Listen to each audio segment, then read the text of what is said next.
बघा हा किती खालच्या लेवलचा माणूस आहे. दहीहंडीचा कार्यक्रम झाल्याच्या नंतर ह्यानं इकडे फोन केले, जतला माणसं पाठवली कशासाठी? गोपीचंद पडळकरनं कुठल्या व्यापाऱ्याकडून वर्गणी घेतली का, त्यामधला एखादा व्यापारी घ्या आणि त्याच्यावरती खंडणीचा गुन्हा दाखल करा. अरे जयंत पाटला, तुझ्यासारखा भिकारी अवलाद गोपीचंद पडळकरची नाही. माझ्या ती धमक आहे कार्यक्रम करायची. तुझ्यासारखी ती अवलाद नाही. तू राजाराम पाटलानं काढलेली अवलाद मला अजिबात वाटत नाही. काहीतरी गडबड असणार आहे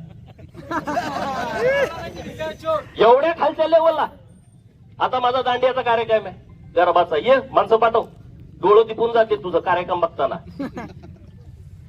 जत बदलतंय तर बदनाम करा, गोपीचंद पडळकरला बदनाम करा. मागच्या 15 दिवसात दौरा काढला विशाल पाटील, जयंत पाटील, विश्वजित कदम आणि त्यांनी सगळ्यांनी आरोप काय केला? गोपीचंद पडळकरनं सगळी कामं आटपाडीच्या कॉन्ट्रॅक्टरना दिली.